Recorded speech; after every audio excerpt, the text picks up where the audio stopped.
Olá, sejam bem-vindos a mais um episódio de Mulheres Pode. Eu, como vocês já sabem, ao lado da minha amiga Ana. Tudo bem, Ana? Tudo bem, e você, Como é que gatinha? você tá? Tudo bem. Veio direto de parto de novo, né? Eu vou te falar, mas a culpa viu? não foi minha, a culpa foi da convidada hoje. A culpa foi da convidada. Olha isso, ela pôr na culpa na convidada. Nossa, né? Que feio. Que feio, Ana! Mas foi mesmo, ué. Mas foi, né? Foi. A verdade seja dita. Aqui a foi. gente só fala a verdade. É isso aí. Pessoal, dá os recadinhos de hoje. Recadinhos, os episódios são veiculados toda terça e quinta no nosso canal do YouTube. Vamos lembrar, os nossos convidados são convidados especiais, escolhidos com muito amor, muito carinho. São pessoas muito gabaritadas que vão trazer informações fresquinhas. E não só vocês aprendem. Você acha que a gente não aprende? A gente tá aqui também aprendendo todo dia. O tempo todo, né? O tempo todo. É um assunto mais interessante que o outro. O Yu de hoje tá pegando fogo, hein? Tá, né? Ou eu gosto. Acho que tá na hora de você apresentar, então, a nossa convidada eu hoje. tô chegando nele. Gente, eu vou te falar, a viu? nossa convidada é uma pessoa muito especial. É uma amiga de coração e de longa data. Ela é ginecologista, obstetra, especialista em ginecoendócrino e trabalha muito com mulheres que estão na menopausa.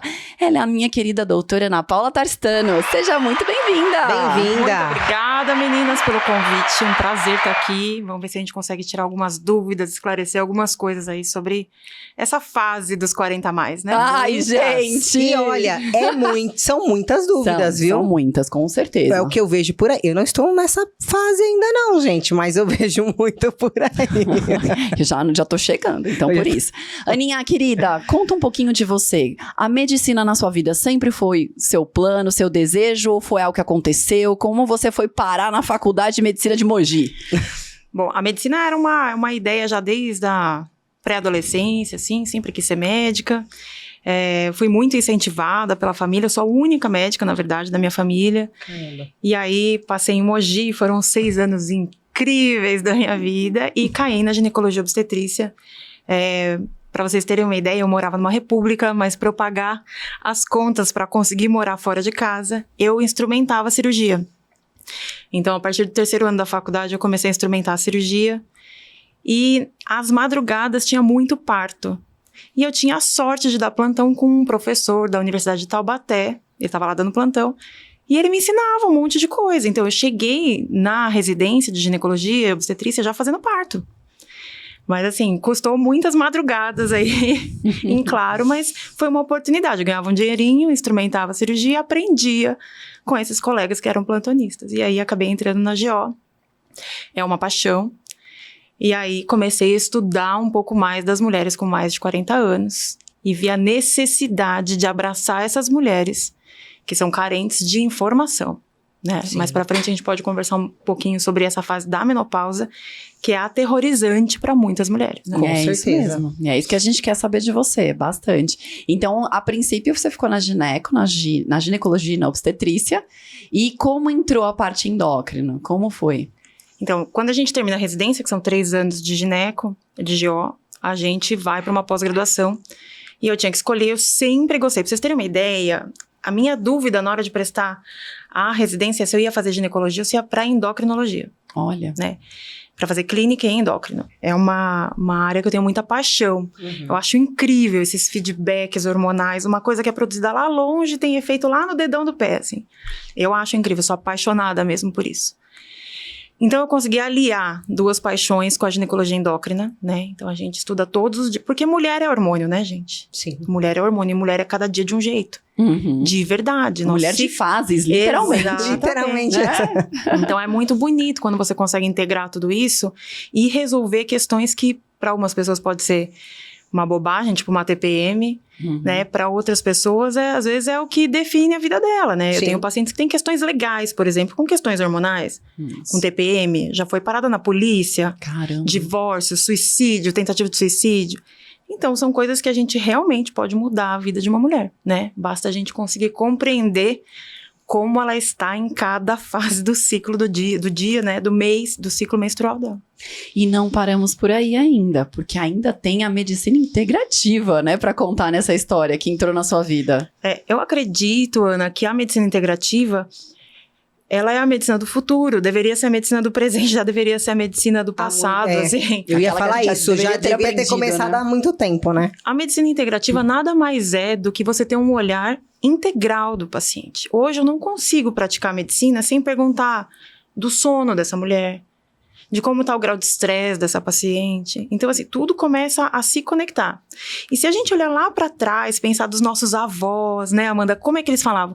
Que comiam a comida que eles plantavam. Exato. Né, que faziam o bolo que fazia em casa. Hoje a gente compra as coisas, a gente desembala muito mais, a gente tem um grau de estresse muito Eles horroroso. dormiam cedo e aí por aí vai. Eu vou dar um exemplo, vou aproveitar para dar um exemplo assim que é clássico. Quer cuidar do intestino? Pé de galinha, frango, pé de frango, caldo de ossos, que coisa do pessoal da roça que fazia. Então, a medicina integrativa, ela tem esse olhar de prevenção e o olhar, tipo, da natureza, do que é mais fisiológico, do que é mais natural. E aí você olha o ser humano não como pedaços, Sim. mas como um ser humano inteiro e complexo. Né? Ele não olha só a causa, né? Ele olha tudo, o que gerou para chegar até aqui, né? Exatamente. Então é isso que ele faz, e é muito bom. Que é isso que é lindo da medicina integrativa, é você realmente ir na causa do problema. Olhar o todo, né? Só que para isso, Amanda, a gente precisa ter tempo e investigar o paciente, né? Então você tem que conversar muito. Então, são consultas de 2 horas, às vezes. Né? Pra você mergulhar a fundo na história desse Aquela paciente. consultinha de 15 minutos aí não dá certo, não. É, que as pessoas falam, né? Ah, eu fui no médico, passei 15 minutos, o médico do convênio. Assim, às vezes não é culpa nem do colega, né? É culpa do sistema, né? Sim. Mas uma consulta bem feita, você leva 2 horas. Ana sabe melhor que eu até. Muito do nosso trabalho tá na escuta. Ouvir, né, o paciente. Então, se você escuta, o paciente te dá tudo que você precisa saber. A todas as informações. Então, vamos começar no tema principal, que é a menopausa, tá? Então, vamos para todo mundo entender o que é a menopausa, Ana. Menopausa é a data da última menstruação da vida de uma mulher. É uma data. E a gente só pode confirmar essa data olhando para trás. Então, são 12 meses sem menstruar. Então, aí a gente olha lá atrás aquela data. Essa foi a data da última menstruação, essa é a menopausa. Isso, é a menopausa. É um diagnóstico retrospectivo. Exato, tem que esperar 12 meses sem menstruar. E você olha lá pra trás e fala, e aquela lá foi minha menopausa. E quais são os principais sintomas que começam a aparecer? Aí eu que te pergunto, me conta aí. O que vem na tua cabeça de menopausa? Fala pra mim como é uma mulher. O mais comum, o que você escuta? Não vou perguntar pra Ana, porque a Ana vê nossas pacientes lá. Pra ela é muito fácil responder, eu sou né? viciada. Realmente, assim, pra mim, é mais difícil, porque... Fala na real, assim, como é que você enxerga uma mulher na menopausa? O que é essa mulher? Eu, na minha cabeça, tá?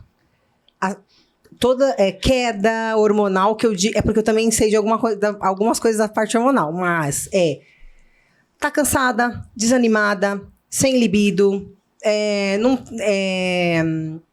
a menstruação exatamente não tá menstruando, ou passa uns meses sem menstruar e outro mês começa a menstruar, que aí nós vamos entrar ainda nesse assunto, que acho que entra na parte climatério e não mais de menopausa, mas na minha cabeça eu tenho mais ou menos isso. Amanda, quando eu recebo minha paciente, eu pergunto exatamente isso pra ela.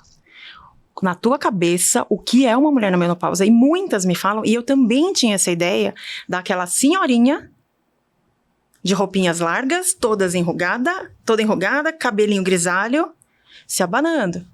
O calor, ainda tem a parte do calor. Sentiu o calor, fala, não, tô na menopausa, tô sentindo calor. Hoje, a mulher no climatério é a J.Lo, é a Angélica. Caramba. Entendeu? Então, são mulheres totalmente diferentes do estigma que a gente tinha. Então, o que a gente tem de sintoma principal? Tá? Fogacho, insônia, um sono muito superficial, né? Queda da libido, ganho de massa gorda, né? Que é uma sacanagem, né? Porque é muito mais fácil ganhar gordura. Pelo amor de Deus. Dores articulares, ressecamento vaginal, incontinência urinária. Eu poderia citar mais de 100 sintomas. Eu tenho uma paciente que é até divertida. Eu falo pra ela assim, olha, eu cuido de menopausa, mas você chegar pra mim, queixa de olho seco à esquerda. Isso é sintoma de menopausa. Não à esquerda, né? Mas olho seco é sinal de menopausa. Olha isso. Ninguém, acho que nem imagina isso. Só que as coisas não começam assim, abruptamente. Existe uma transição que muitas vezes passa desapercebida. E aí que é o melhor momento pra gente entrar com a reposição hormonal. Porque se a gente não faz nada, sim, a gente vai envelhecer muito precocemente. quedas hormonais com alterações metabólicas importantes que vão, sim, repercutir na longevidade dessa mulher. Então, a hora de atuar é agora, amiga. Olha lá, ó. Aí, ela. Existe, então, a questão do climatério e a menopausa. Diferencia os dois para o pessoal entender melhor o que é o climatério, como tá. A menopausa você já falou, mas qual a diferença do climatério para a menopausa? Então, a gente tem algumas fases, né, que marcam. O climatério é o período todo. Então, a gente tem pré-menopausa, menopausa, que é a data, e o pós-menopausa. Tudo isso é o climatério. Então, a partir do momento que essa mulher começa a ter as transições, a diminuição da reserva ovariana, que vai diminuir o estrogênio, aí essa mulher já tá no climatério. Tem épocas diferentes, cada livro que você vê vai colocar uma idade. A faixa, mais ou menos, que você coloca de climatério a partir de... Então, a primeira transição menopausal, a primeira queda pausa hormonal que a gente tem é por volta dos 40 anos. Ai, tá vendo? Vou levantar Que e a vou primeira embora já. queda é a cara queda da dela. progesterona. Então, a partir dos 40 anos, a gente pode considerar que começa a entrar no climatério. A gente chama de transição menopausal, esse primeiro momento. Problema no momento. E é a melhor hora da gente intervir, tá? Porque quanto mais precoce a gente repõe o que a mulher tá perdendo, mais longevidade ela vai ter e Isso qualidade de vida. significa, então, que a gente entraria com a reposição hormonal. Já. Talvez uma das primeiras, né? Claro que em doses baixas, repondo só aquilo que ela precisa. Mas se você começa a ver uma TPM muito intensa, retenção de líquido mais intensa, aquela mulher que explode facilmente, né? A mama fica mais dolorida, isso já é um sinal de declínio hormonal. E a gente vê, tá? Na nossa idade, né? Você começa a ficar com o pavio mais curto. Talvez seja falta sono superficial, começa a acordar de madrugada. E diz uma coisa, da maioria das pacientes que você atende, você faz a terapia de reposição hormonal? Bom, hoje no consultório, a gente Isso. acabou de fazer um parto, né? Mas hoje no consultório, 90% das minhas pacientes são pacientes climatéricas, né? Uhum. É uma minoria aí que tá tendo neném. As pacientes já me buscam porque sabem que eu sou adepta da reposição hormonal. Mas eu não posso fazer mais reposição hormonal do que elas, né? Do que Claro. querer mais fazer a reposição do que elas querem. Então, sim, eu faço muito TH e também tenho muita segurança em fazer esse tratamento, inclusive para pacientes que muitas vezes foram contraindicadas por outros colegas. Você né? sente ainda uma resistência das pessoas em fazer a terapia? Muita resistência, né? Por isso que eu falo, eu não posso querer mais do que você fazer sua TH. Né? né? É aquela questão assim, você pode pegar um público, que nem você falou, às vezes você pega até um público um pouco viciado. Sim. Porque são pessoas que te seguem, são pessoas que sabem do que você tá falando, são pessoas que estudam, têm interesse. Mas você ainda pega resistência na maioria Sim, das pessoas. Claro. E aí, assim, o que eu faço? Eu explico muito bem para essa paciente quais são os benefícios, quais são os riscos, o que tem de efeito adverso, como a gente contorna isso e como é o meu trabalho. Né? Doses mínimas, pela via transdérmica, de forma bem fisiológica, imitando o que o organismo realmente faria. Mas as pessoas têm muito medo, né? Porque nos anos 2000 saiu um trabalho muito grande que, teoricamente, era o trabalho perfeito, multicêntrico, randomizado, todos os lugares do mundo fazendo o trabalho ao mesmo tempo. E o desfecho desse trabalho foi muito ruim. Porque as mulheres que estavam fazendo reposição hormonal tiveram câncer, infarto, derrame. E aí esse estudo foi suspenso na metade.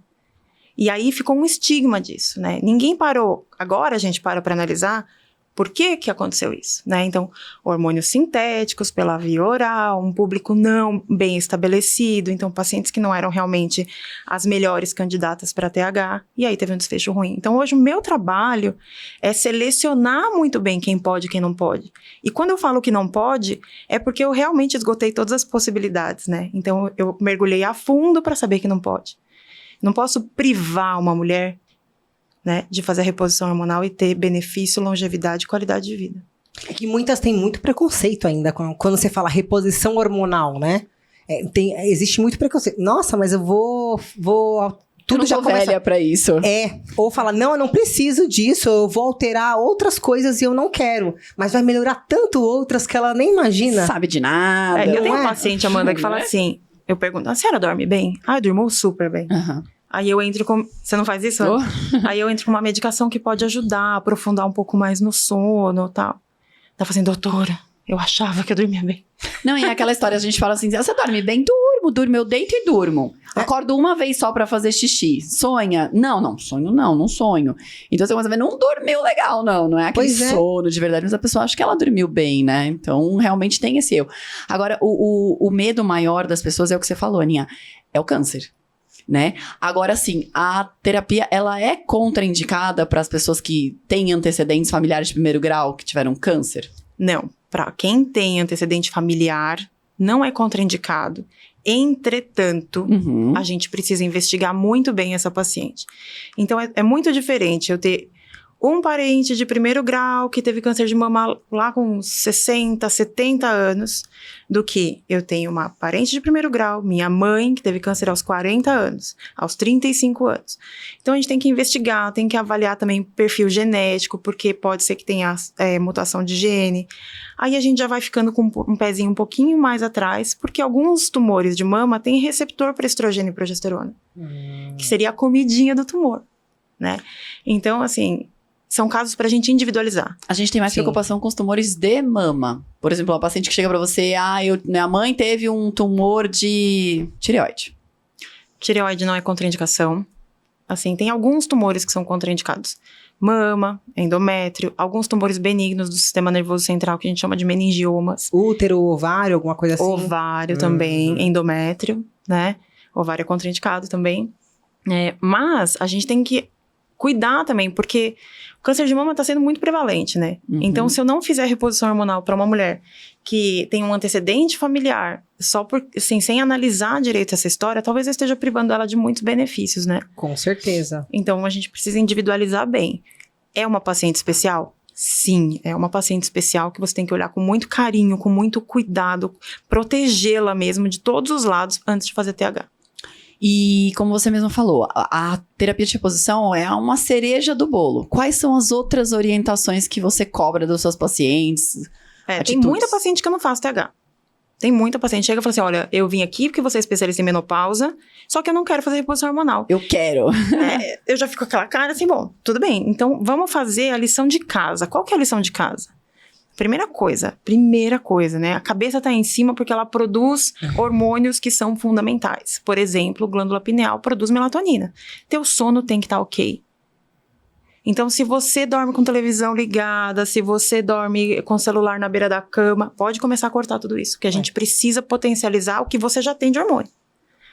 Então, cuidar do sono. Muitas vezes eu entro com fórmulas que não têm hormônio para melhorar. Segunda coisa, otimizar a vitamina D. Vitamina D não é mais vitamina, né, gente? Vitamina D é hormônio, né? Sim. Porque ela tem mais de 100 funções. Então, assim, no meu consultório eu tento manter as vitaminas D sempre superior, assim, né? Claro, com cuidado. Existe intoxicação? Existe. Mas a gente tem que tomar cuidado, né? Então, a gente vai bem bonitinho, com calma. Segunda coisa, energia. Essa paciente tem que estar com energia boa. Então, ela tem que comer direito. Tem que achar o que tem de nutriente que tá faltando e comer na comida. Eu poderia me alimentar de cápsulas, 50 cápsulas por dia, mas não é o certo isso, né? Então, a gente tem que melhorar essa dieta. Tanto que eu tenho uma nutricionista parceira que sem nutricionista eu não consigo trabalhar. Sim, né? Ela faz um complemento, né? Exato. Então, alimentação, retirar alimentos inflamatórios, mulher na menopausa com fogacho, come açúcar, come gordura, à noite não dorme. Olha isso. Ela não dorme de tanto fogacho. Bebida alcoólica também, que é uma judiação, né? Tomar uma taça de vinho, a mulher não dorme mais à noite de tanto fogacho. Até um vinhozinho, até uma taça, isso influencia? Quem tem muito fogacho, sim. Né? Uma mulher que tá muito estressada. Atividade física é inegociável. É inegociável. Muitas pecam ainda, viu? Ou se pecam. Então, na menopausa, tô entrando na menopausa, mas também não faz nada, não faz uma atividade física. Sem saber que isso ajudaria tanto. Se essa mulher fizer atividade física, seja qual for, porque o melhor seria a musculação, né? Mas qualquer atividade física tem um impacto brutal na quantidade de fogachos que essa mulher tem. Então, eu ponho o povo pra treinar. Tem que treinar. Tem que ir. Obrigado. É inegociável. Tem que ir. Obrigado. E a suplementação, né? Na magnésio, coenzima Q10, isso é básico, ômega 3. Então, tem que suplementar. Então, Doses acho que individualizadas. individualizadas. Lógico. E diz uma coisa, com relação falando o treino, né? O metabolismo da mulher Mais 40. Tá, não vai falar que despenca que a gente já sabe, viu? Tô até desconfiando. Números. Eu tô até desconfiando que a gente tem que começar a mudar isso, porque não é a partir dos 40, não é a partir dos 30. Ó, vou trazer números aí, né? Então, se uma mulher no climatério continuar comendo o mesmo prato de comida, o mesmo tanto de arroz, o mesmo tanto de feijão, de carne, nananana, que ela comia com 20 anos, fatalmente essa mulher vai ganhar no mínimo 250 a 500 gramas por ano. Isso tá até pouco perto do que Mas a gente se imagina. você colocar Nossa. isso na conta, Jesus. né? Então, em 10 anos ela ganhou 5 quilos. Pois é. Pra mais.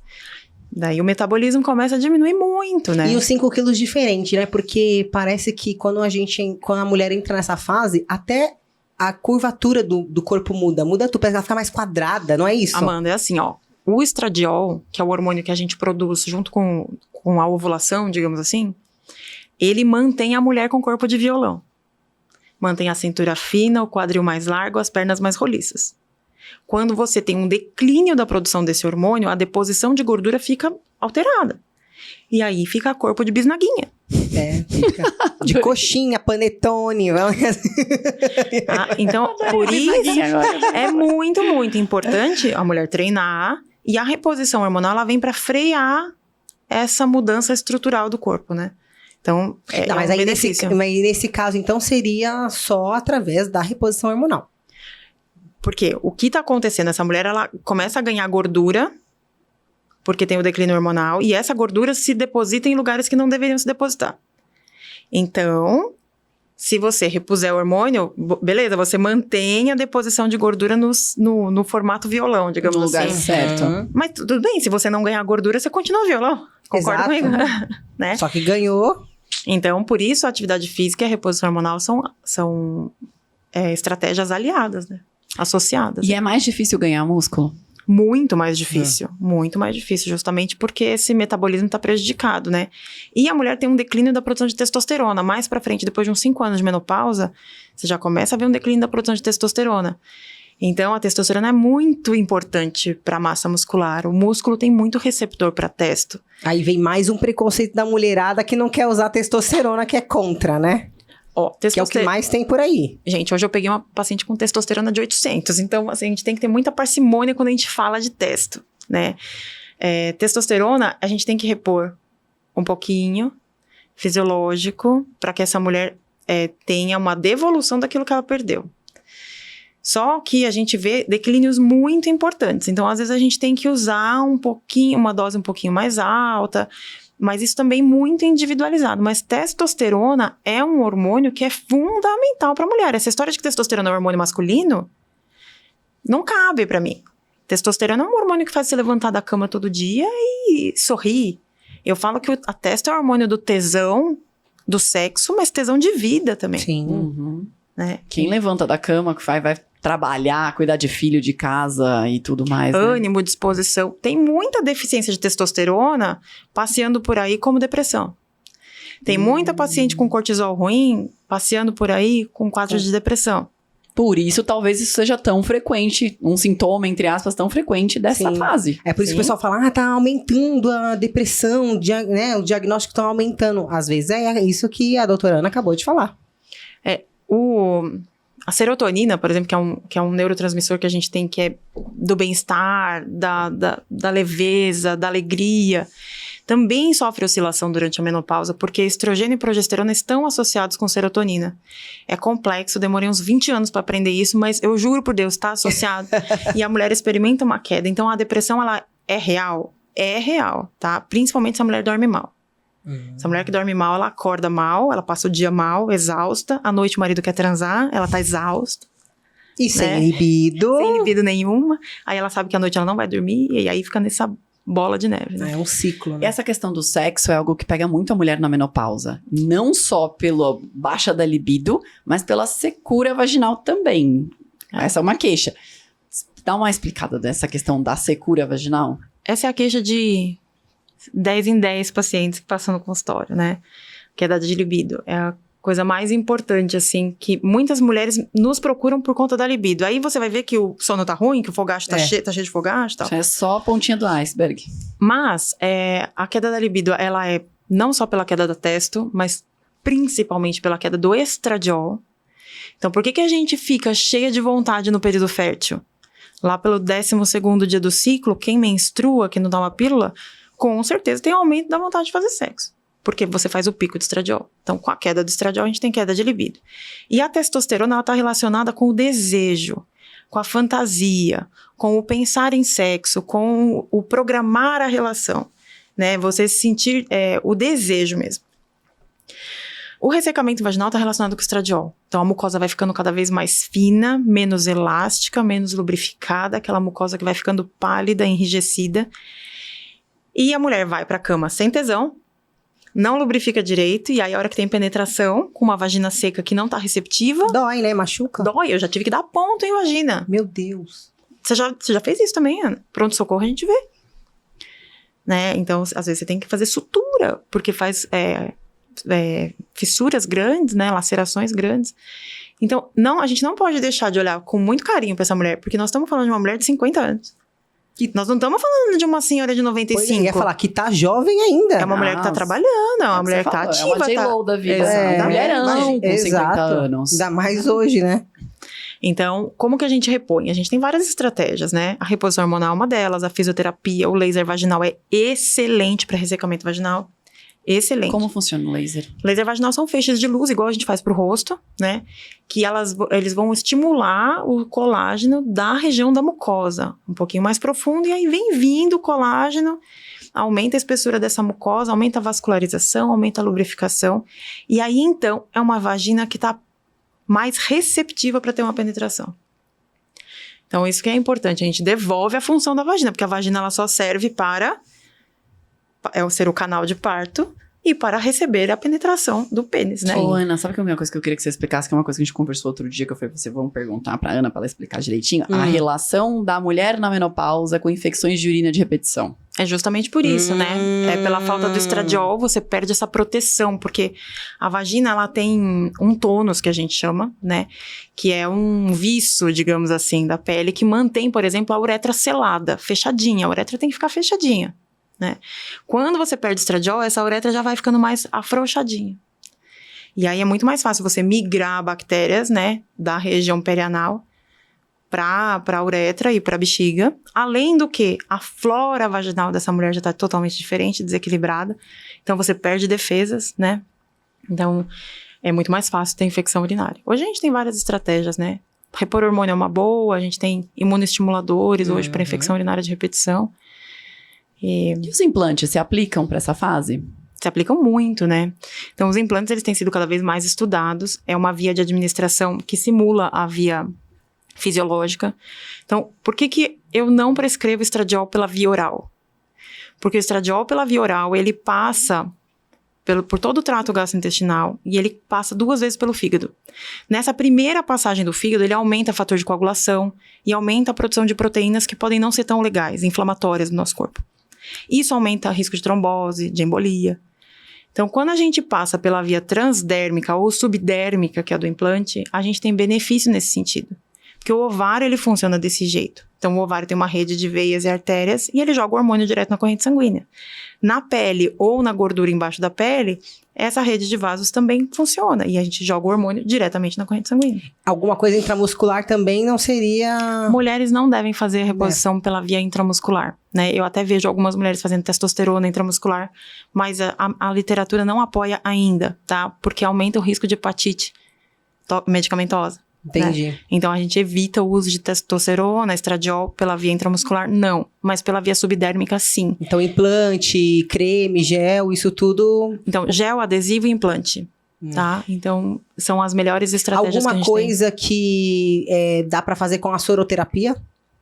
Muita coisa. Suplementação a gente faz pelo soro endovenoso, e aí intramuscular. isso não teria problema? Não, isso não. Não. O que a gente não deve fazer é os hormônios intramusculares. Estrogênio, progesterona e testo.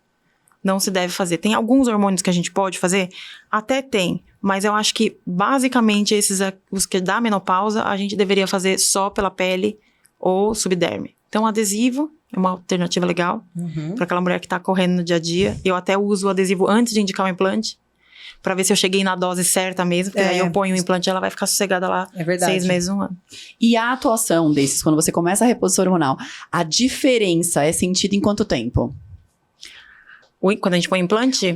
Cada um deles, por exemplo, Então, pele, vamos ver, mais ou menos pele. Pela pele, a gente observa, em 15 dias a gente já começa uma melhora bem importante dos sintomas, né? Claro que tem sintoma que vai demorar mais. Ressecamento vaginal, a gente precisa de uns 2, 3 meses pra tratar e melhorar. Mas o fogacho, que é o que mais incomoda, e a insônia, em 15 dias essa mulher começa a ter melhora. O implante demora um pouquinho mais, porque o implante é um tubinho que a gente vai colocar embaixo da pele, na gordurinha embaixo da pele, e aí a gente tem que esperar formar uma rede de artérias e veias em volta do implante, tipo um espiral. E aí sim começa a liberar esse hormônio, pode demorar mais ou menos 1 mês, tá? Mas em geral, em 15 dias já começa a ver também melhora. Mas o efeito, o pico do hormônio, por volta de 1 mês no implante. Agora, não cuidando disso, também pode gerar uma atrofia vaginal, porque o ressecamento é uma coisa, a atrofia vaginal é outra e o vaginismo é outro também. Totalmente, coisas totalmente diferentes, né? Então, o ressecamento vaginal é um afinamento da mucosa. Imagina assim, ó, pensa que a mucosa, ela tem mais ou menos 10 células empilhadas, uma em cima da outra. Isso no menacme, né? Quando a mulher ainda menstrua. Quando ela para de menstruar, essa mucosa cai para 3 camadas, 2 camadas. E essa camada, ela tem que ser super vascularizada, cheia de artéria e veia para poder lubrificar. Então, ela fica fininha, por isso ela fica seca. Algumas mulheres fazem uma estenose, uma diminuição do diâmetro do canal vaginal. E aí, seja o uso de vibradores, seja o uso da própria penetração, é muito dolorosa, né? Desculpa, ela resolveu conversar com vocês, porque eu deixei no silencioso. A Siri, gente, é a Siri. Não dá bronca, não, é a Siri, que não fui eu, não. Então, eu tenho muitas pacientes que têm relação homoafetiva, né? Então, quando eu falo muito, né, de penetração, né, que eu tenho que falar muito de penetração, claro. Mas em relações homoafetivas, nem sempre as mulheres optam pela penetração, seja com sex toys e tal. Então, essa mulher, às vezes, pode até demorar um pouquinho mais, mas o que é interessante? Às vezes, a mulher reclama do ressecamento, Amanda, de passar o papel. Caramba. Da calcinha incomodar, tá? Então, se você tá me ouvindo e é uma paciente, uma mulher que não tem relações com penetração, seja por qualquer razão, né? Às vezes o primeiro sinal, ele tá relacionado com desconforto no se vestir, né? Na hora de limpar, de se higienizar, tomar banho, fica tudo desconfortável, tá? Vaginismo é outra coisa. Vaginismo são contrações involuntárias dos músculos da vagina. Tem paciente que fecha a vagina e não consegue examinar. Caramba, tá? trava tudo. Isso está relacionado com diversas questões. Uma relação dolorida pode desencadear um quadro de vaginismo? Sim, por trauma. Essa mulher, ela vai na defesa. Ela mesmo já tem contração, porque já está doendo muito, né? Mas vaginismo é uma coisa diferente. Não tem relação específica com a atrofia vaginal. Entendi. Falando dessa questão de sex toys que você aproveitou que falar, eu tava lendo que mulheres que estão na menopausa, elas têm uma atrofia genital, inclusive tem uma atrofia do clítoris. E que era indicado o uso de sugadores de clítoris. Pra dar uma estimulada. Eu indico pra caramba. A gente brinca assim, mas tem pacientes que vão sepultando o clitóris. Então eu tenho uma paciente essa semana que falou assim, doutora, muito obrigada. Meu clitóris ressurgiu. Ela não usava mais. Não é isso. É aquela mulher que não consegue mais, nem na masturbação dela sozinha ou do parceiro, achar onde ele tava. Sentir prazer. Então é como se estivesse mexendo ali na borracha, entendeu? Isso Caramba. é muito triste, porque o clitóris é um órgão que foi único e exclusivamente desenvolvido para nos dar prazer. Exato. Usem. Tá? Usem, E ele vai atrofiando, vai atrofiando. E o pequeno lábio vai acobertando, sepultando. Então, sugador é muito legal para isso, né? Então, você associa a reposição hormonal, às vezes eu faço testo na região, e sugador clitoridiano. Você sente resistência das pacientes? Elas ficam de cara, né, Ana? Porque existe um tabu, né? Eu ia falar isso. Fala muito disso a gente fala bastante, eu ia falar isso agora. Na primeira consulta, eu pergunto, a senhora tem orgasmo clitoridiano? A senhora tem orgasmo vaginal? A senhora sabe a diferença entre eles? Elas a querem senhora se enfiar debaixo da mesa. A vergonha que elas têm. E assim, a gente tem que ser... Isso tem que ser muito transparente, assim, também de normalizar isso, né? Porque a questão sexual ela é super importante, gente. Tem mulheres que nunca se masturbaram, Olha isso. Uhum. né? Que não sabem onde fica o clitóris. Não sabe o que é bom da vida? Eu já... Mas é muito importante. O autoconhecimento é uma fatia super importante da libido.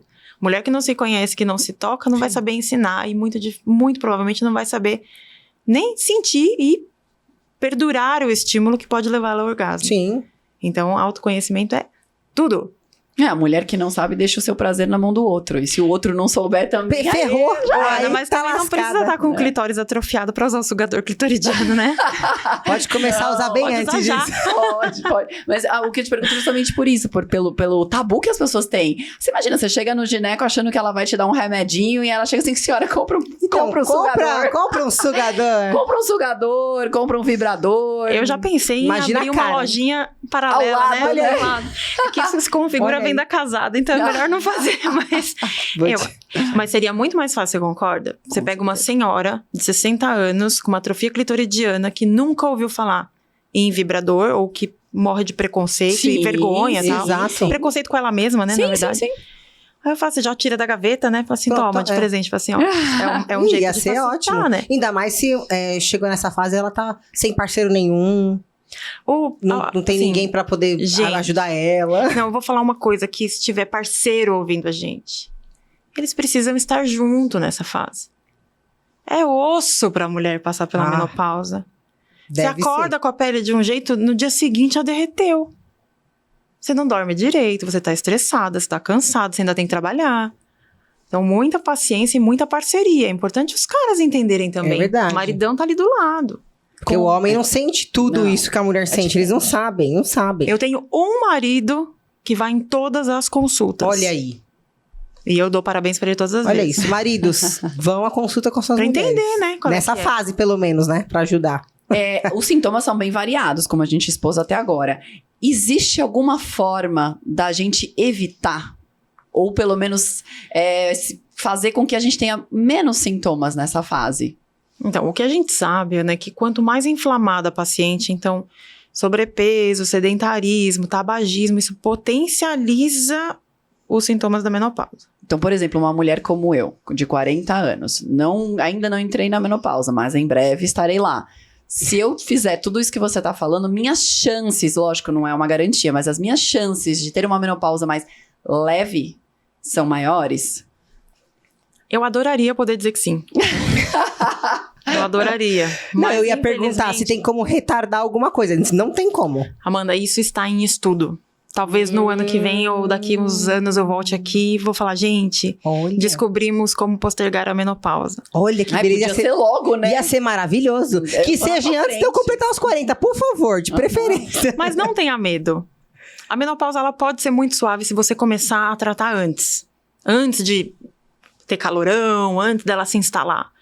E eu já faço a reposição hormonal. Eu ia perguntar isso agora, hein? Olha, se eu fizer a reposição, então se eu começar a fazer a reposição agora, mais jovem, então não vamos dizer que isso iria retardar, porque então não tem um estudo comprovando isso, mas então que iria amenizar os sintomas? Sim, você, muito provavelmente, a Ana, vai ser minha paciente quando entrar na menopausa, Em breve. é óbvio, né? Você vai demorar, amiga. Você vai demorar. Fica tranquila. O que a gente vai fazer? A gente começa com a reposição de progesterona, aquele pouquinho. Então, já melhora a irritabilidade, melhora a sono, ela não vai sentir isso. Quando começar a declinar o estradiol, a gente já vai repor o estradiol, né? Ela não vai ter fogacho. Ela não vai sentir. Ela vai continuar treinando, Olha lá. vai continuar ganhando massa. Obrigada, senhor, pelos amigos. Vai continuar cuidando. Mas esse é o meu trabalho. Então, eu Sim. gostaria que as pacientes chegassem pra mim com 35, 40 anos. Eu tenho 39 anos e eu faço reposição de progesterona. Por quê? Porque todo mês eu queria matar meu marido. Eu queria me Olha. divorciar. Eu queria me divorciar todo mês, Amanda. Meu Deus, então vamos começar. Aí eu Vamos olhava começar pra antes trás dos e falava 40. assim, gente, mas por que eu fiz isso? Porque minha TPM tava Não, insustentável. e isso é legal, porque é algo tão comum e as pessoas não param pra pensar nisso. Então, uma mulher de 35 anos, sei lá, até mais nova, não para relacionar isso. Então, Então, legal para, você que eu quero falar matar isso. todo dia um em casa. Aí, Tô tentando ótimo. começar. Oi, Ó, já tem que começar. 70% das mulheres vão ter sintoma de menopausa Caramba. quando cai o estradiol. 70%. Pouco não. E a gente É? tá falando de milhões de mulheres no Brasil. Então a gente precisa olhar pra esse assunto com muito carinho. Porque nós vamos envelhecer e a população tá envelhecendo e vivendo muito mais. Com certeza. E você vai passar mais da metade da sua vida na menopausa. Meu Deus. É verdade. Vamos Para pra começar pensar que a mulher tá chegando aos 80 anos. Eu não sou contra, não tenho problema nenhum, então vamos começar já. É, por aí mesmo, é isso mesmo. Diz uma coisa, é a questão da idade de entrar na menopausa. Você fala muito, ai, minha mãe entrou tarde, então eu vou entrar tarde. É verdadeira a frase? Não, muitas coisas interferem, né, na vida dessa mulher que podem depletar esse ovário mais cedo. A média da brasileira é 48 anos, de 48 a 50 anos. Mas a gente já vê sintoma começando bem antes, por volta dos 40. E as que entram precocemente? Uma judiação, né, gente? Essa semana eu fiz diagnóstico de 16 anos, minha paciente mais nova com falência ovariana. Sério? 16? Infelizmente, né? O que leva uma mulher a ter insuficiência ovariana precoce? Primeiro, número 1, né? Quimioterapia e tratamento de câncer na infância, né? Segunda coisa, iatrogenia por conta da cirurgia, né? O que é isso? A gente é obrigado a tirar um tumor de ovário dessa menina. Então, acontece isso. Mas a gente tem... Terceira coisa, doença autoimune. Tiroidite de Hashimoto, artrite reumatoide. Que tá super frequente. Lúpus. Meu Tudo Deus, isso eu tenho. parece estar associado à insuficiência ovariana E é de prematura. Hashimoto a minha. Depois Olha a gente só. pode conversar sobre isso. Meu Deus Sobre do céu. Hashimoto. Não tô falando que todas as mulheres que têm Hashimoto sim, vão sim. ter insuficiência precoce. Mas é um fator de risco, tá? E segundo, aquelas que a gente não tem causa.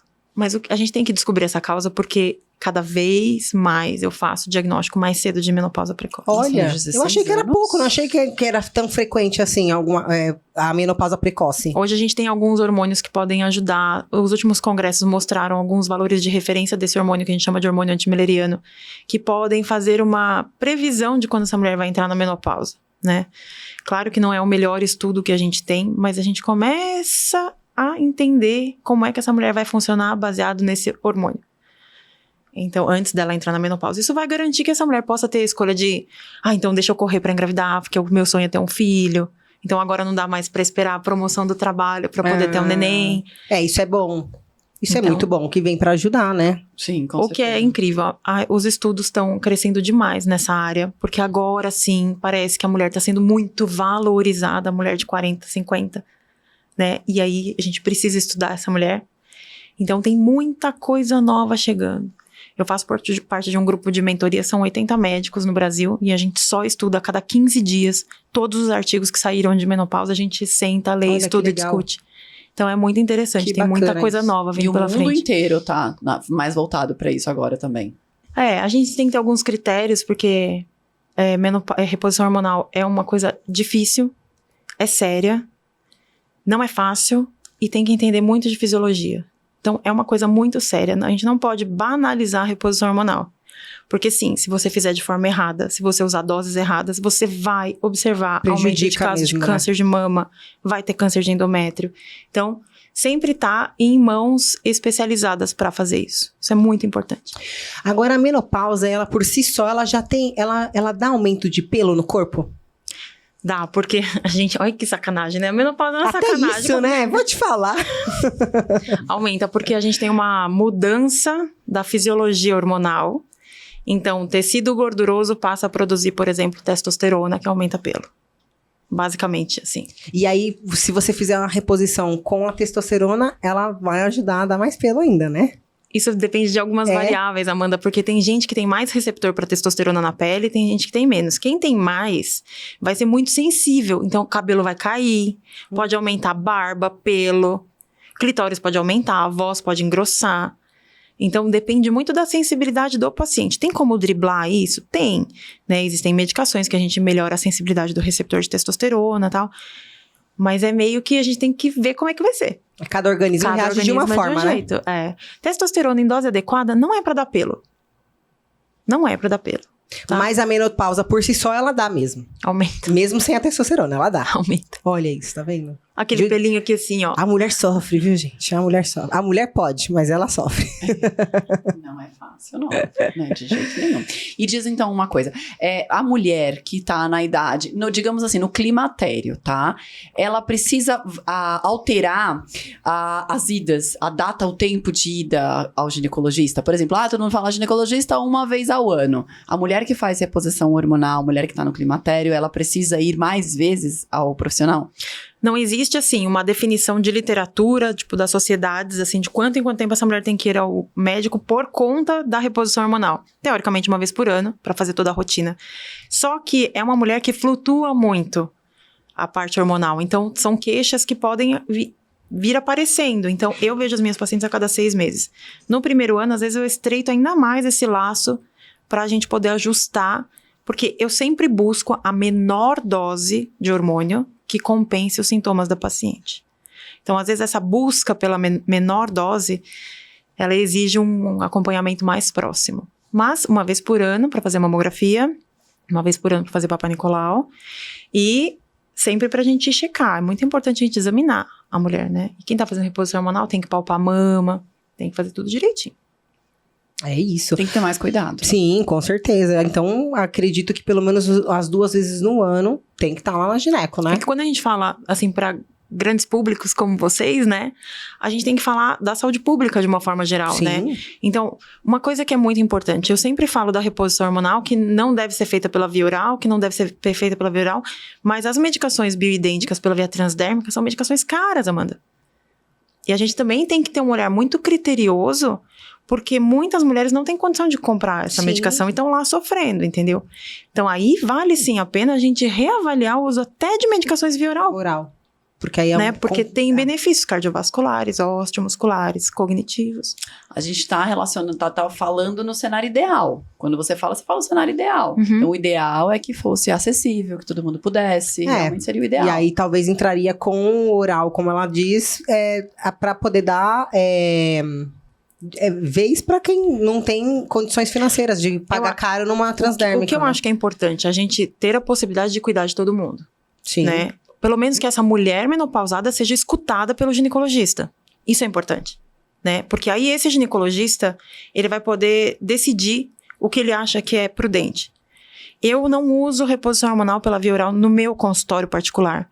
Mas será que em termos de saúde pública, quando a gente vê mulheres com mais de 40 anos infartando, tendo derrame, né, o AVC isquêmico, morrendo depois aos 70 anos com fratura de fêmur, que ficam acamadas, pegam pneumonia e morrem? Será que não seria em termos melhor, de saúde pública, não existe como a gente colocar isso numa balança? Então, esse ponto de interrogação eu deixo, né? Para vocês pensarem. Então, porque eu acho que deveria ser uma medicina para todo mundo, né? Exatamente. Todo mundo tinha que ter o direito. E assim, a gente não tá falando de fogacho. Nós estamos falando de infarto, de derrame, tudo isso que a maturidade feminina traz. E a reposição hormonal pode prevenir. Uma coisa que a gente não falou aqui que é importante também é relacionar essa fase com a perda óssea, né? A saúde óssea. Porque realmente tem toda a relação, né? O estradiol, ele faz parte do metabolismo ósseo. Ele é super importante para diminuir a retirada de cálcio do osso. Então, quando você não tem estradiol, a gente come osso. E aí esse osso fica poroso. E a gente nunca pensa em osteoporose quando a gente é jovem. Não faz parte do nosso nem do vocabulário. Só que a gente só ganha osso até os 20 anos de idade. Depois a gente só perde. Caramba. Então tem que pensar. Aí entra exercício físico que ajuda muito. Também nessa parte, né? O aeróbico ajuda ou é só o exercício resistido? Tudo ajuda. Mas musculação é a melhor atividade física para a mulher na menopausa, para prevenção de osteoporose. Porque o osso, a gente precisa de impacto, a gente precisa do músculo tracionando o tendão que traciona o osso. Isso faz diferença, isso é comprovado, isso faz diferença. Vitamina D, atividade física, sol, magnésio, tudo isso, cálcio, né? Mas cálcio a gente também tem algumas ressalvas, né? Não é todo mundo que precisa tomar cálcio, nem repor cálcio. Mas tudo isso faz parte do metabolismo ósseo e se puder usar o estradiol, melhor ainda. Testosterona também, progesterona também. É um conjunto. É um conjunto. Aí, doutora, essa suplementação, vamos lá. Se a pessoa não, lógico, não é só paciente, um polivitamínico já ajuda? Ela quer me colocar na fogueira. Polivitamínico, esses da prateleira da farmácia, eles têm muita coisa, tem muito pouco de muita coisa. né? Adorei, muito pouco de muita coisa. É muito bom. Vai. Muito pouco de muita Né? coisa. Então, assim, às vezes você não chega nas doses ideais para fazer uma suplementação, né? Então, a gente pode ter suplementações melhores do que esses polivitamínicos, tá? Quer usar? Pode usar, avisa seu médico, porque depois, quando ele for te suplementar, ele tem que dar umas descontadas e uma equilibrada no que vai fazer. Depois, eu particularmente, não prescrevo polivitamínicos, assim, esse muito de... Como é que é? Pouco de muito, né? Pouco- Muito, Mas pensando no que você falou como saúde pública, às vezes também é melhor do que nada, né? Olha, Ana, se a gente conseguir colocar o nível de vitamina D das pacientes em ordem e uma suplementação de magnésio, que é uma coisa barata, eu tenho certeza que muitas mulheres se beneficiariam. Hoje, a gente ainda tem que fazer 500 relatórios para o convênio autorizar uma vitamina D. Tô mentindo? Pois é um absurdo isso. Né? Agora, é porque assim, é porque eles também têm a referência da vitamina D, né? Que eu já ouvi falar isso, a referência, mas não é o certo. A referência que é até 60, Gente, não é? uma vitamina D de 20 ser aceitável, uma de 25, É muito baixo. pra mim é negativo isso, né? É péssimo. Né? Pra Eu você, sempre- você considera quanto de vitamina D bom? O que a gente tem de literatura? Vitamina D, pelo menos em torno de 60, no mínimo em 60, para prevenção de câncer de mama. Outra coisa, pacientes endometrióticas têm que manter vitamina D acima de 60, né? Para osso, acima de 60, cognitivo, assim. Com autoimune, doença autoimune. Doença autoimune, aí a gente ainda pode falar um pouco mais, e aí a gente vai começar a entrar numa polêmica muito séria sobre a vitamina D, né? Mas, gente, mantém em 60, né? Claro, tem que olhar para hormônio, tem que olhar cálcio, tem que olhar um monte de coisa para saber se essa mulher consegue chegar nesses valores, né? Sem intoxicar. Mas a vitamina D de 20, gente. Agora, a vitamina D não tem, não, você poderia falar assim, essa aqui é melhor. Então, por exemplo, a intradérmica é melhor do que a injetável ou não? Ou qualquer uma das duas serviriam? Isso é muito interessante. Vitamina D, a gente precisa... A vitamina D, ela funciona no nosso corpo através de um receptor. E esse receptor, ele precisa de uma vitamina A para conseguir internalizar a vitamina D. Então, quando você dá a D, você tem que dar a junto. Muita gente faz vitamina D intramuscular, né? Sim. Injetável. É muito legal. É porque Só é dose que- única no ano, não é? Seria isso? Só que, teoricamente, você ainda tem que suplementar pela via oral. Porque ela se perde um pouco na gordura. Olha só. Então, são duas suplementações. Isso é controverso, tá? Isso aí tem muita gente. Por cada isso que um toda faz vez o que eu seu faço meu protocolo. exame de sangue, eu tenho que ficar fazendo toda hora. Sabia que se pra você chegar num nível mais ou menos de vitamina D legal, você teria que expor seu corpo, 70% do seu corpo ao sol na horizontal por 40 minutos entre 11 e meio-dia. Quem aguenta, quem faz isso? Não, nem aguentar, hein? Quem Nem tem o Marajó, tempo pra né? A vida- fazer quem tem vida de isso? Marajó 11 horas faz da isso. manhã, como é que Quem faz? De biquíni. Vou trabalhar de biquíni E desse jeito. completamente o oposto ao que os dermatos pedem. Né? É. E Para assim, pensar, 11 da manhã. e assim, os dermatos têm razão, né, gente? A luz Sim. UV pode dar câncer de Sim. pele. Então, eu acho muito difícil a gente chegar nesses níveis de vitamina D sem você sofrer outros riscos, né? Uhum. Você correr outros riscos, que é o risco do câncer de pele. Então, gente, tomar vitamina D não mata ninguém, né? Tomar vitamina D. Gotinha, injeçãozinha, comprimido, filme. Tem um monte de jeito de Pois fazer é, vitamina D. tem de tudo. Hoje em dia tem bastante opção. Tem. E dá pra gente ficar aqui falando horas, né? Se a gente entrar nesse assunto de suplementação, a gente não vai embora nunca mais, né? Vai ficar aqui dias conversando. Agora, por exemplo, a soja, ela é boa pra quem tá na menopausa? Pra poder até fazer o controle de...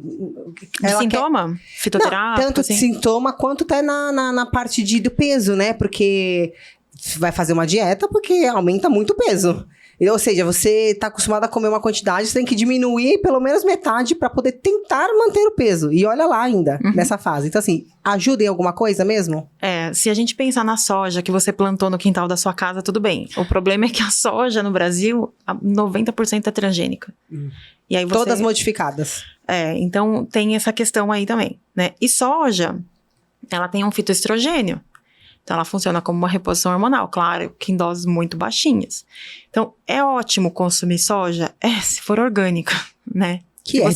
Outra coisa que é difícil, né? Então, eu tenho as minhas ressalvas em relação à soja no nosso país. Mas sim, soja pode ser bom. um artifício interessante. E como controlar depressão, ansiedade nessa fase? Primeira coisa, assim, o que tem de literatura, o que dá depressão na mulher é o fogacho que não deixa ela dormir. Então, o sono é a coisa mais importante pra gente começar a controlar. né? Mesmo que a mulher chegue falando que tá com ressecamento vaginal e queda de libido, tem que cuidar do sono dela primeiro. Então, botar essa mulher pra dormir a noite inteira de forma fisiológica. Então, ensinar ela a dormir. Isso é muito importante, né? Segunda coisa, a suplementação. E olhar outras coisas que dão depressão. Hipotireoidismo, hipocortisolismo, deficiência de vitaminas. Vou falar uma coisa básica, Ana, ferritina. Né? Você vê pacientes... Ferro porque lá. nessa fase também, Amanda, a mulher experimenta sangramento vaginal irregular. Então, às vezes, ela fica 3, 4 meses sem menstruar. Quando desce assim de... Um monte, né? Elas falam assim, eu vou levantar, faz um ploft, doutora. Nossa. Né? Suja roupa, suja lençol, tal. Isso faz com que o ferro diminua, né? Isso. Então, quando você devolve o ferro pra essa mulher, então tem muita fadiga aí, né? Que na verdade é falta de Que ferro. na verdade é falta de ferro. Então, você repõe tudo. Então, por isso a importância de olhar estudar mesmo essa mulher, né? Então, cuidar dos minerais, cuidar das vitaminas, cuidar dos outros hormônios, né? Fazer essa mulher dormir bem. E, se necessário, a gente suplementa com coisas específicas. E aí vai depender muito do que essa mulher quer, né? Ou a reposição hormonal, que eu postei hoje no meu Instagram a respeito disso, né? Sobre ansiedade e depressão na menopausa. Ou reposição hormonal, ou a gente vai partir para antidepressivos. Não me pergunte o que eu prefiro, né? Né? Exato. Embora uma terapiazinha não faz mal a ninguém, todo mundo necessita. A terapia, a gente Uma já devia nascer com o terapiazinha, nome do nosso psicólogo na certidão de nascimento. Seu Pois é. terapeuta será tal, seu nutricionista será tal. É isso aí. Pode Agora, viver, minha a filha. creatina seria uma boa opção também? Creatina é um bálsamo dos deuses, né? Aí, tá vendo, gente? Tem muita gente que me pergunta se deve usar creatina mesmo não treinando. Porque ficou muito popular o uso da creatina em pacientes marombadas. Exato, né? Pacientes, em pessoas, né? Em mulheres, homens que gostam de academia. Porque ele faz um estoque de fosfato no músculo, ajuda a dar energia e força, né? Só que a creatina também contribui muito para a manutenção da massa magra da mulher na menopausa. Então, sim, se tiver uma boa função renal, se tiver tudo certinho, pode usar creatina tranquilo. Aí. E a pessoa que não tiver, lógico, nenhum problema renal não precisa ter medo. Porque o medo que a gente escuta das pessoas é pedra no rim. Não, nada a ver, né? Não, até queda de cabelo eu já escutei. Toma Sério? creatina, cai o cabelo. Já acho que é bomba, já né? escutei. É bomba, a creatina. Não sei, mas eu escutei. Inclusive, foi em um podcast, eu ouvi alguém falando, eu falei, mas será que cai o cabelo mesmo? Eu tô sem cabelo, eu não vou poder tomar esse trem. não. Olha, Ana, eu nem julgo, porque antes de eu estudar, eu também achava. Mas Pra mim, creatina era um suplemento de quem De ia pra academia, academia. né? Daqueles caras gigantescos, assim, sabe? Eu achava que eles só tomavam creatina. Só creatina. Não é isso, É só né? creatina, viu? Não, na minha ignorância, eu achava que prasterona era uma bomba. Prasterona é um hormônio chamado DEA, né? Que a gente tem aqui. Então, tem muito mito em relação a anabolizante e suplemento, né? Creatina ok, prasterona ok, vitaminas ok. tudo em dose Né? certa, Dose personalizada, adequada, vai e por que aí vai. Não tenha medo de nada, nem de suplemento, nem das reposições, de nada. É só tem que fazer com um profissional adequado. Exato, Esteja com procura alguém que você confia, sabe? Exatamente. Alguém que Um você acompanhamento e vai embora. Vai embora e vai ser feliz, vai viver Tem bem. muito trabalho, já que a gente entrou nesse assunto, tem muito trabalho chegando da mulher sarcopênica, idosa sarcopênica, usando anabolizante. Aí, Ok, essa mulher, ela levanta, ela fratura tomando banho. aí. Então, tem seu benefício, né? Oxandrolona tem benefício. Tem muita coisa chegando aí que a gente vai precisar quebrar um pouco alguns paradigmas que a gente tem, né? Anabolizante, tô fora. Ok, Pois, tô né? fora pra mulher que não precisa, mas pra sarcopênica, aquela senhorinha, talvez tenha uma boa aplicabilidade. Ela precisa ganhar Até massa, pra precisa UTI, de uma ajudinha. UTI. No Covid foi muito usado, realmente. Eu a já parte ouvi hormonal. falar bastante. Já ouvi falar bastante. Eu não sou a favor de mulher que não precisa usar nenhum tipo de anabolizante. Tenho as minhas, assim, no que eu acredito, no que eu trabalho. Mas eu acho que a gente tem que olhar com critério e individualizar cada caso. Acho que isso é o mais importante. Agora, você, por favor, poderia deixar o seu contato, onde as pessoas podem te encontrar, o seu Instagram, Então, meu Insta é @doutora Ana Paula Tarcitano. e tudo tá lá. Tá tudo lá, tem o Linktree, tem tudo lá. A gente atende no consultório em Santo André. E vai ser um prazer receber o pessoal, tirar as dúvidas. Podem Claro. contar comigo, né? Uma obrigada. bela profissional é só vocês procurarem e passarem. Não tem tabu, não tem nada. Tira tudo da cabeça de vocês. E ela ainda receita o vibrador. Isso, ainda ela receita o sugadorzinho. Receito mesmo. Não tem coisa Receito melhor. mesmo. Agora, pra gente finalizar, deixa um conselho pra quem tá entrando na menopausa ou pra quem já está na menopausa. Então, primeira coisa, não tenha medo. Todo mundo vai passar por isso. certo? Só tem um jeito da gente não passar pela menopausa, que é morrendo antes dela. E acho que esse não é o melhor caminho. Então não tenha medo e vamos encarar isso como uma nova fase. É chato da mesma forma que quando a gente começou a menstruar. Adaptação, né? Vai adaptar e tem estratégias para que você tenha qualidade de vida. Conte com um profissional capacitado, alguém que esteja do seu lado e possa te ajudar. É isso. E a gente está avançando, tecnologia, os estudos estão avançando. Lá, cada vez mais a gente vai melhorando isso. É isso aí. Aninha, obrigada. De nada. Por imagina. encontrar Muito obrigada. tempinho na sua agenda ocupada pra vir aqui gravar com a gente. Que é pra falar que ela veio de parto também, tá, gente? Então não é fácil, não. junto, E não foi nem meu, dessa vez foi dela. E a gente já também. tava ensaiando, né, Ana? Faz um tempo pra conseguir Ela tá, vir aqui. ela tá convidada, ó. É por isso que a Ana falou assim, fiz o parto e a culpa foi da minha convidada. É porque as duas estavam fazendo parto juntas. Então, assim, a gente tem que agradecer muito vocês conseguirem tirar o tempo e estar aqui. Não, tamo junto. É isso. É um prazer. Obrigada a vocês. Obrigada, está Obrigada a convidada. você. Quando quiser, a casa é sua, só voltar. A gente vai ter o maior prazer, viu? Muito obrigada mesmo. E se você gostou desse episódio, não deixe de curtir, compartilhar, comentar. É isso, gente. Em todas as nossas redes sociais, tá bom? Até o próximo episódio. Tchau!